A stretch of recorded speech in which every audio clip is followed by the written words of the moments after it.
Yes. All right, great. Little sorry for the delay, folks. A little technical difficulties in Zoom land. This is the world we're living in. So thank you all for being patient and yeah, sticking with us. So welcome to day 3 of our Fishtrap faculty readings. We're excited to have you all on board. I hope that all of our Fishtrap writers are well, I know you're learning lots. You've got the best teachers in the biz, and that it's been a good experience for you so far.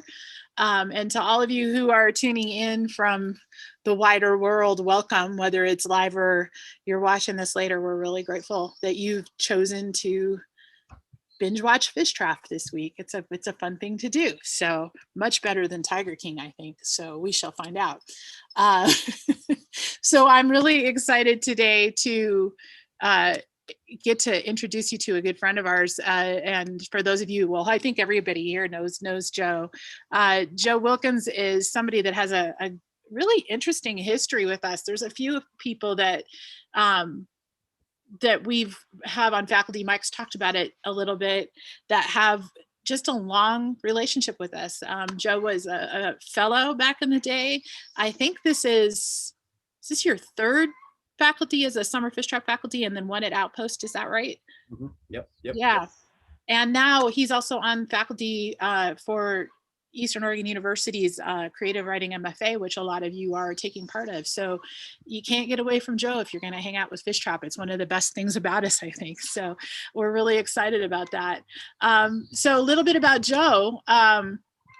He's the author of the novel Fall Back Down When I Die, which was on the short list for the first novel award for the Center for Fiction and the Pacific Northwest Book Award, and won the 2020 High Plains Book Award, and has been translated into a lot of languages. He's also the author of a memoir, The Mountain and the Fathers, 4 collections of poetry, and winner of the Oregon Book Award. He grew up in the north of the Bull Mountains in eastern Montana, and now lives in the Willamette Valley area in Western Oregon, and directs the creative writing program at Linfield.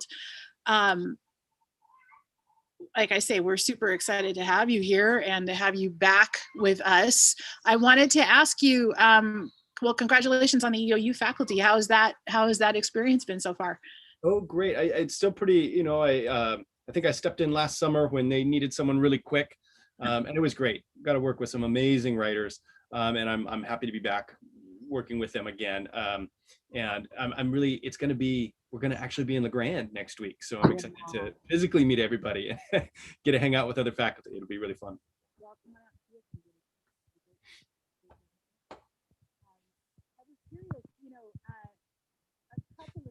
First off, I wanted to shout this out because I'm sure some of them are watching. You have local fans here. The famous Mary's Book Loft, and Mary, who used to own the Book Loft back in the day. So Mary has a book club that has been grandfathered in, and they just featured your book. And I saw these women, they met to discuss it at the end of June, and they were very excited to know that they were going to get to see you. So I have to shout out to the ladies on Mary's Book Club. They're going to be very happy to know that you know that they're around. So I wanted to ask you though, how was this past year with teaching remotely? And you've done some online instruction, and how is that going? Yeah, it's been a strange couple of years. So I was on sabbatical from Linfield, and we were at a fellowship in upstate New York. So we lived in way up there. They call it the North Country. It's basically South Canada, way up there on the St. Lawrence River. Wonderful year, though it ended strange, of course, when we all went into lockdown. And I've been teaching here at Linfield about half and half on the ground, half online. So it's been a big learning curve for me, figuring out how to take what's best about sitting around a conference table with a bunch of writers talking about work they're writing, stuff we're reading, and both transition that to a classroom where we're still distanced and wearing masks and stuff, and transfer that to the online space. So I'm getting better at it, I think, but it's definitely, like for all of us, been a learning curve across this last year. For sure. I've been wanting to ask. I tried to ask as many people as I can think of, but for you, about how has resilience played a role in your creative writing life in the last year? Yeah, the last year. Let's see. Well, I think I talked a little bit about this yesterday in the craft talk, but I've been working on another novel, and I was working on something that I was going, and it wasn't coming together, it wasn't cohering, and and it was tough. You know, you put a lot of time and effort into it, and then you think, oh my goodness.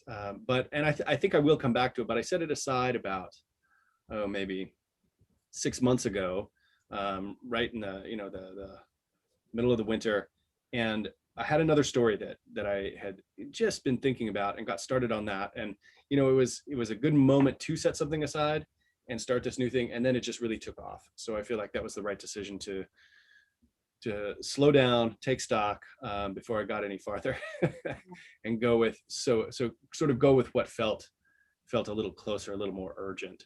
So I think for me it was slowing down, listening, finding what mattered most to me as a writer. There you go. There you go. Well, I know for those of you that in our Fishtrap portal here, Joe did a craft talk yesterday that we had to we had again some technical difficulties, had to cut it a little bit short. So we are going to leave time for questions for sure at the end. So if you have questions during this, either with Joe's reading or from the craft talk yesterday, please feel free to put those questions in the chat, and we'll get to as many of them as we can in the time allowed. And with that, Joe, what are you going to read for us today? I was thinking I'd read a little bit from the novel and a few poems if we've got time at the end. So I'll just kind of play that by ear, and we'll see how it goes. You are in charge now. All right. Thanks, Joe. Thanks so much, Shannon. Thanks so much, Mike, Janice, everybody at Fishtrap. It's wonderful to be back, even in this space. It's great to be back at Fishtrap. So I'm going to read a little bit from Fall Back Down When I Die, my novel. I'm going to read from sort of the two main characters. One, Wendell Newman, a young ranch hand in the Bull Mountains of Montana. His parents are gone. He's kind of hanging on to a little bit of land the family has left, and into his life comes kind of a shirt tail relation, the child of his cousin, and his cousin's been incarcerated, and he's the closest family, and so he's sort of been asked to care for this child. And it seems like the kind of thing, just one more thing in a long line of struggle for him that might break him, but I think in a lot of ways, this boy Rowdy coming into Wendell's life is a thing that allows him to be who he can be, who he needs to be. It becomes the thing that defines him for the better. So I'm going to read a little bit from early on, when Rowdy's just showed up in Wendell's life and doesn't really know what else to do with him, but take him to work with him. And it's harvest season, grain harvest. So we'll start there. Late in the evening, the sun bleeding through the pines, the broken land about, going shadowed in blue. Wendell turned to find the boy sitting ramrod straight on the bench seat like he'd been most of the day. Scrawny shoulders cockeyed, eyes wide as skipping rocks. Wendell figured Glenn would most likely work them until midnight to try to catch up, and remembering the tall bedtime tales his old man used to spin for him, he thought he might tell a story to help the boy relax, maybe even curl up and close his eyes. What say I tell a story? What would you say to that? The boy turned and blinked, waited. All right then, let me get a dip here first. Wendell reached for the can of Copenhagen he left on the dash, thumped it once and set it on his thigh. Left hand on the wheel, he carefully worked the lid off with his right and set it too on his thigh and pinched up a chew. Just as he got the tobacco situated in his lip, the boy reached over for the tin and the lid and clicked the two together, handed the can back to Wendell.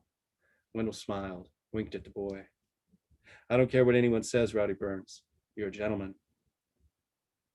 Wendell told the boy about the long days of tilling and leveling and planting in the spring, the hope of rain hooked to the inside of you like a weight on your heart, and how when the rain comes, hope pulls the other way, lifting the heart like the rain does the green shoots which poke up and lengthen, and before you know it, dry to gold and deeper gold.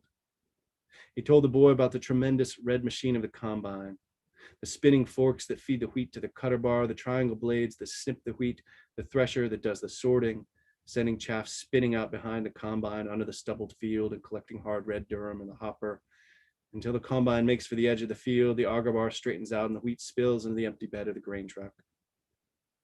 And here we are, Bud, driving these dirt roads back and forth, carrying the wheat to the silos, where we augered up into the silos, and then it waits there to be sold, and then, well, it's sold. Wendell glanced at the boy, who was listening hard, watching him like a pilgrim watches the sky for a sign.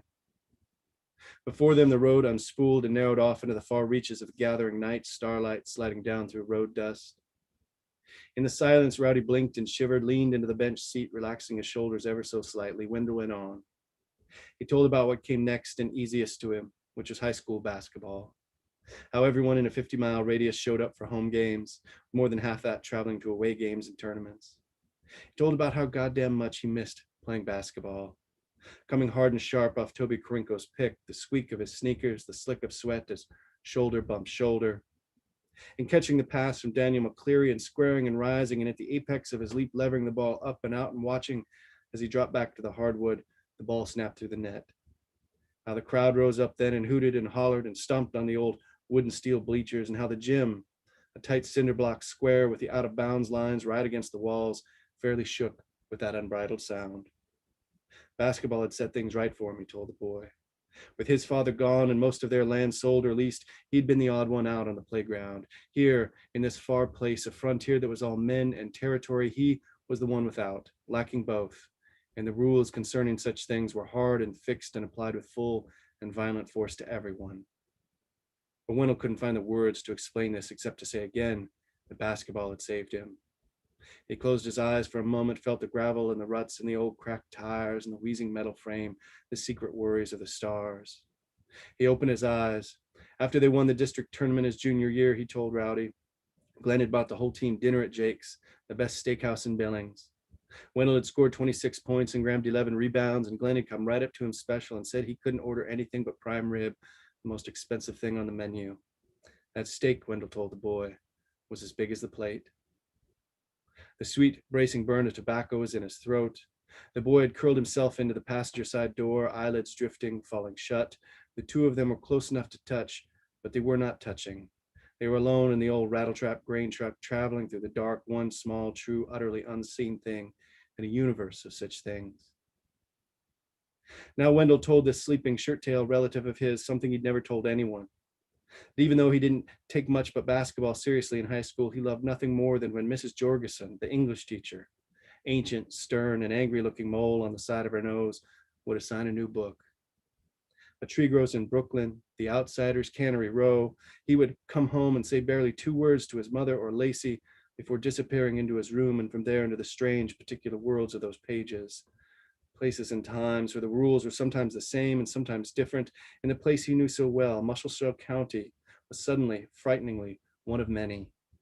It confused and thrilled him, that the world was mutable, variegated. He told the sleeping boy that even though you were supposed to turn the books back in after the quiz and the report, he started keeping them.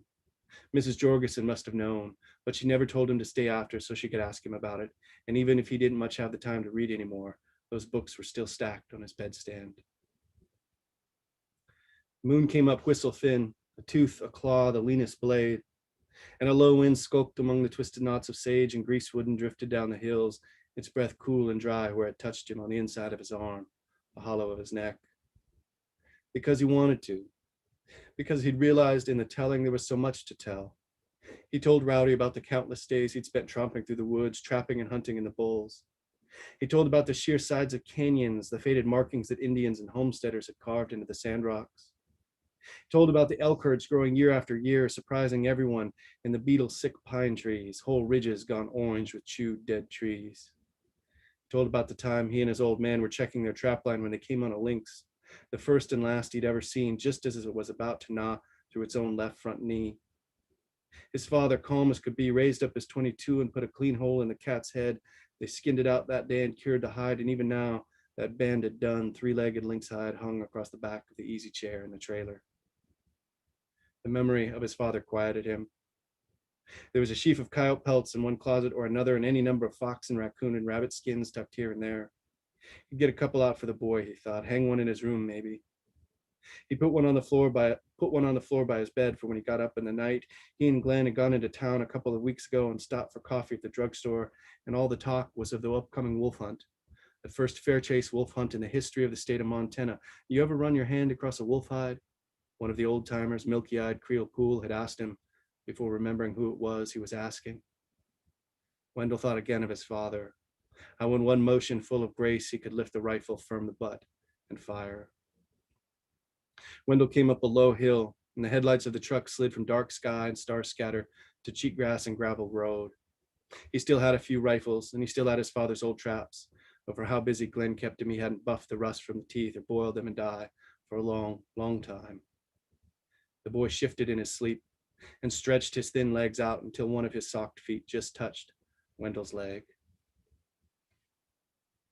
I like to start with that passage too, because much of the novel is about listening to one another, wanting to tell one another our stories and the ways that we're not allowed to do that often, especially across various divides of region and politics and urban and rural. And there we see, of course, Wendell getting this chance in a lot of ways, right? Getting this chance to tell his story, these things that he's sort of kept bottled up to this boy.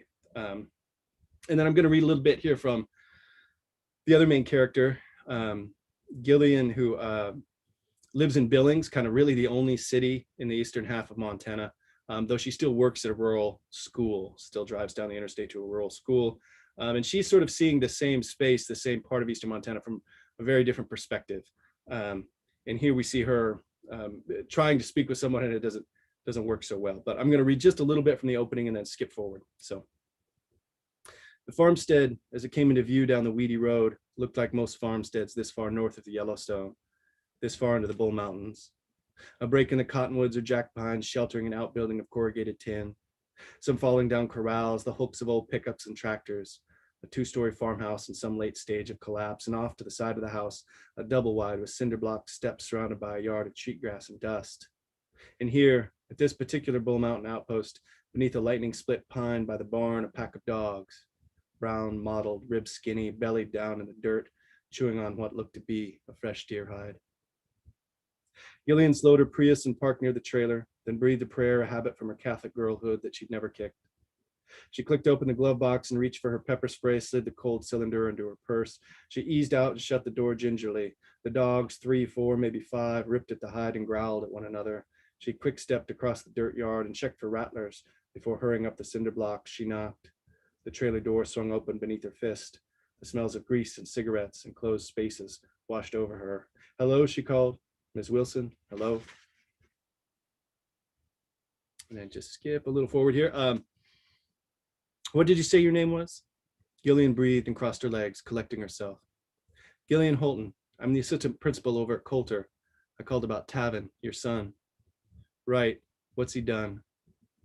Tavin had been missing a lot of school, Gillian explained. It was only the middle of September, and he'd already missed 6 days. 10 was the state limit for the whole year. After that, if his teachers were of a mind, they could fail him, and he'd have to repeat the 8th grade, which might be especially tough since he was already big for his age. Tricia flipped her bangs off her forehead. "Christ," she said, "I can't make him go. He's so big, like you say, and he just worships Brian right now. Brian doesn't think much of government education." Tricia paused, poked her left thumbnail in her mouth, and chewed at it until little bits of purple polish winked from the corners of her lips. "He was a little boy for so long, and now he's not." "I know what you mean," Gillian said. "Mine is a senior this year, and I can't figure out how it happened." She paused and sipped at her coffee. "If Tavin really idolizes his father, maybe I should talk with him." Tricia stared at her for a time as if she couldn't quite decide, then grabbed a pack of menthols off the shelf over the sink, cranked one of the stove coils to a red-orange glow, and lit the cigarette off it. She spoke in a rush of smoke. "Brian isn't Tavin's dad. I had him by Jimmy Stensfeld." "I see. Does Tavin still have a relationship with Jimmy?" "Jimmy's dead. Fell out of a truck bed." Tricia took another drag and sat down. She wiped at her eyes. "They were all out drinking and driving around, raising hell. Stupid son of a bitch. He was so good and so stupid. It wasn't but a couple weeks after graduation. I was pretty far along, but still wasn't showing. We were planning the wedding, a honeymoon in Rapid City, everything." How much to reveal, Gillian wondered. Enough to make a connection, but no more. "I'm so sorry," she said. "It won't help, but I know how you feel. I lost my husband too, years ago now, but I don't know that I'll ever really be over it." Tricia coughed and stood and spit into the sink. She wiped her nose on a paper towel and dried her eyes with the sleeves of her sweatshirt. It was a strategy that had worked for her in the past, Gillian could tell, using her sorrow this way. But she wasn't in control of it, not really. She loved that boy. Maybe he loved her too. "Tricia, I'd like to talk to Tavin if it's all right." I'm not the cops. I'm not here to get him in trouble. I just want to talk. He's done well up until now, and I'd hate to see him throw it away. 8th grade is a pivotal year. Any chance he's around? Trisha dropped her cigarette into her coffee mug where it hissed against the dregs. He's out with Brian, probably miles out in the mountains now. Hunting season doesn't start for another month, Gillian said. She tried to stop herself before she spoke, but couldn't. All these years later, she could still hear his voice. Trisha tensed, her pack of menthols scrunched in her hand. I thought you said you weren't the cops. Gillian took a big swallow of rancid coffee, punishment for her stupidity. Christ, I'm sorry. My husband used to be with Fish and Game. I guess I'm still in the habit. It's none of my business. Trisha shook another cigarette out of the pack and slipped it between her lips. No, she said, it isn't. And I think we've talked this out. Leave the cup over by the sink. Make sure the door latches behind you. So those are kind of the two main characters. There's a third character that comes into play. And of course, this being a novel, their stories have to slowly converge, slowly move towards one another. I think I have time maybe to read a couple of poems, if that's all right. This book, Thieve, came out just has everything shut down. So I haven't had much of a chance to read from it. So I'm still kind of, still feels really new, even though it's not quite so new. And so I'd love to have the chance to read a few of them.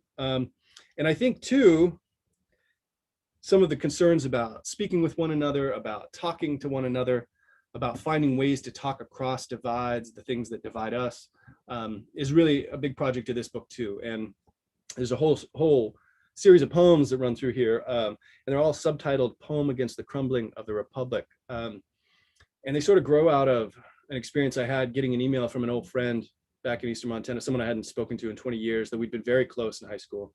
And it was clear from the email that maybe he was struggling. And so I emailed back, and he emailed again, and this one was more forthcoming. And so I wrote a long note trying to make this connection, and he never wrote again. But I still wanted to keep talking.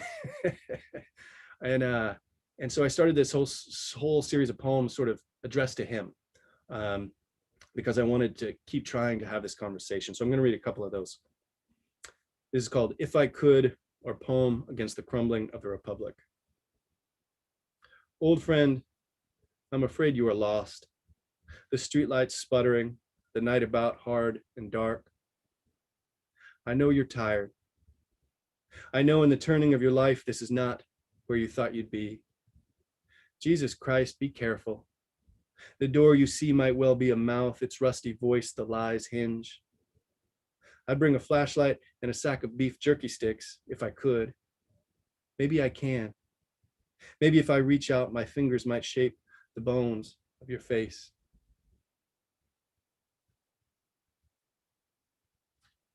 Just Anybody, or Poem Against the Crumbling of the Republic. Old friend, stuck in that small town, we tried every way we could to kill ourselves. That night down on the river, that night I lost you, that was a stupid night. I think about it all the time. We'd already sunk the front wheels of your 3-on-the-tree Impala into the cowshit and mud. Around the fire, I didn't know half the faces. You gnashed a palmful of pills. You took off your shirt. I didn't want to ride with just anybody. Old friend, where did you go? I circled the flames, banged on every back window. Later, swaying at the water's edge, I started tossing rocks, winging them hard. I was hoping in the dark I'd hit you.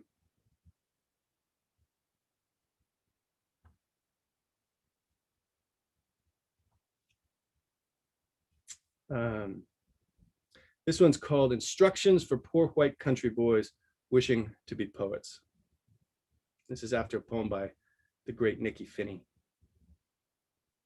Be siphon, be shovel, be ditch magician.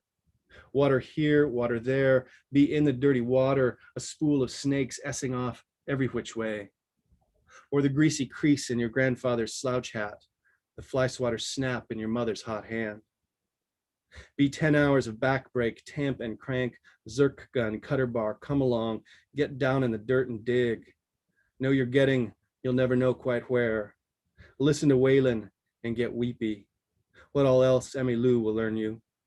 Carry in your pocket like your sausage finger daddy did, a pen. Dog ear every page if you have to. Then reckon all your bad ancestors. Memorize the thank God stories otherwise. Thirsty? Lucky you, you got the look of fence wire and trees to drink, but for all the boiled coffee and cigarettes, be careful when you kiss.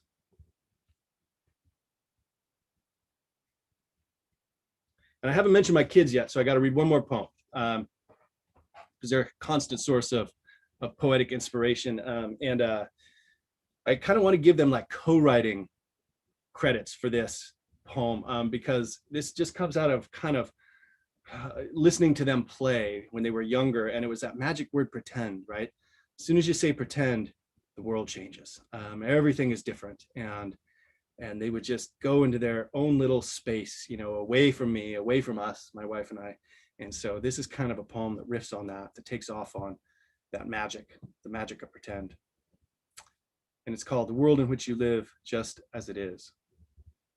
Pretend we're brown horses with white like this on our noses.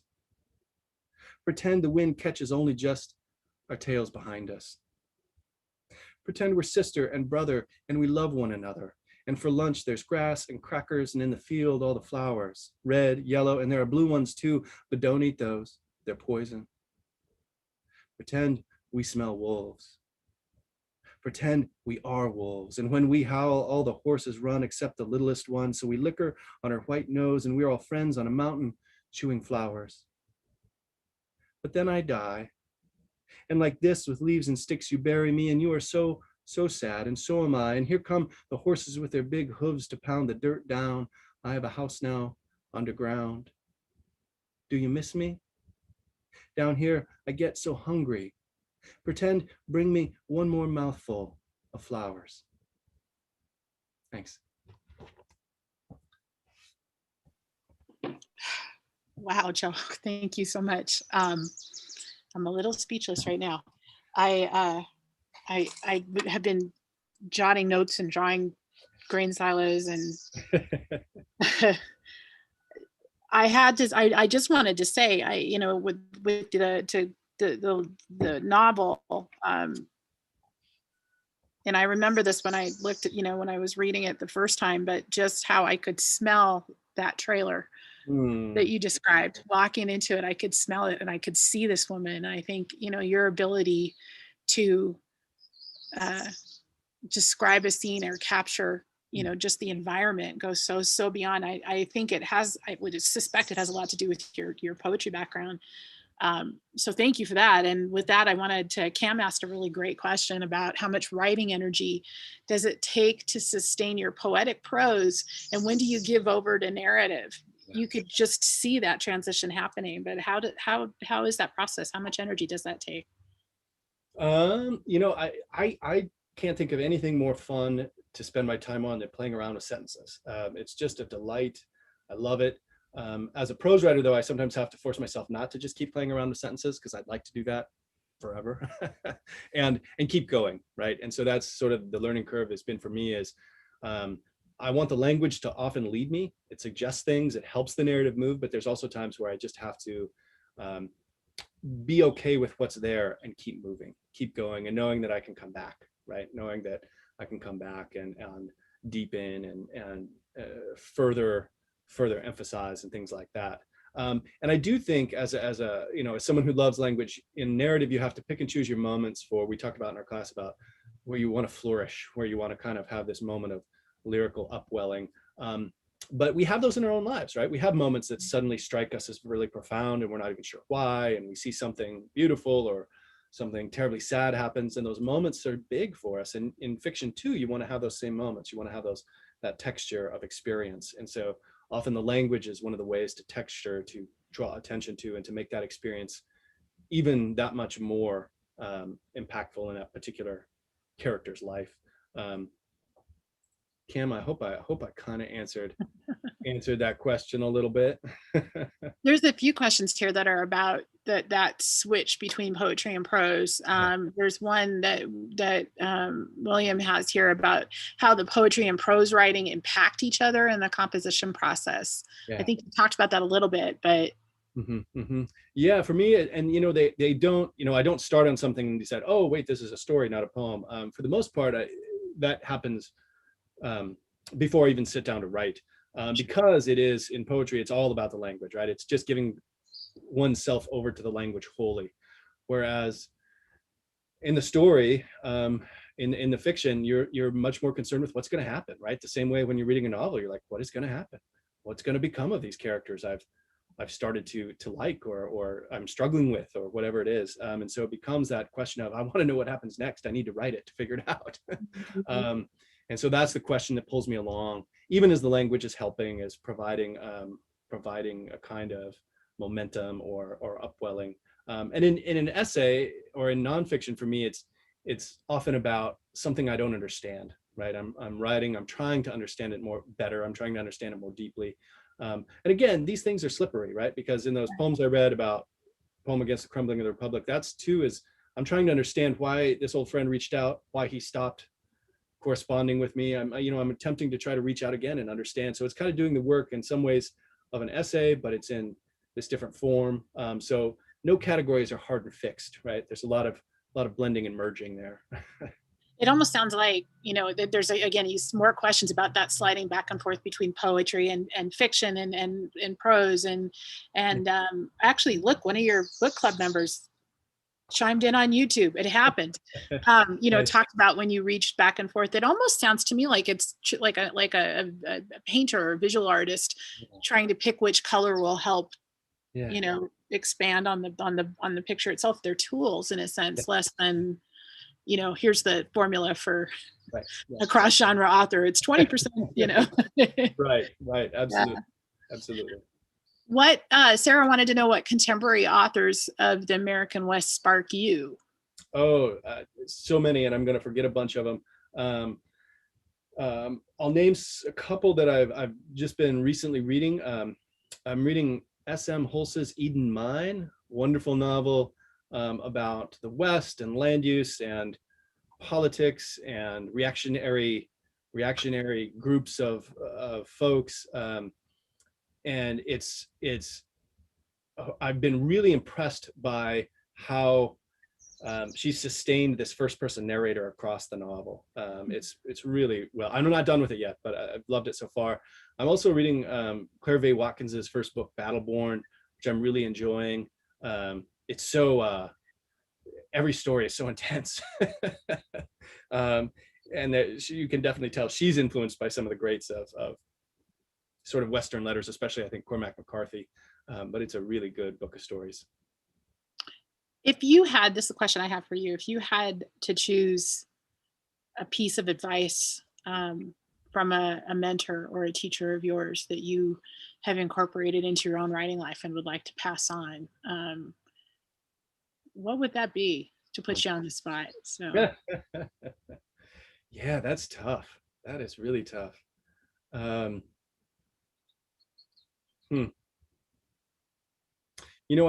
for me, I'm thinking of a bunch of things that Kim Barnes was always full of amazing wisdom. Every class of hers, I've got so many notes and I still go over them sometimes. I wish I could be in her class again. But for me, I think one of the key understandings was I think I thought writing was about knowing something, right? Mm-hmm. That I had something to say.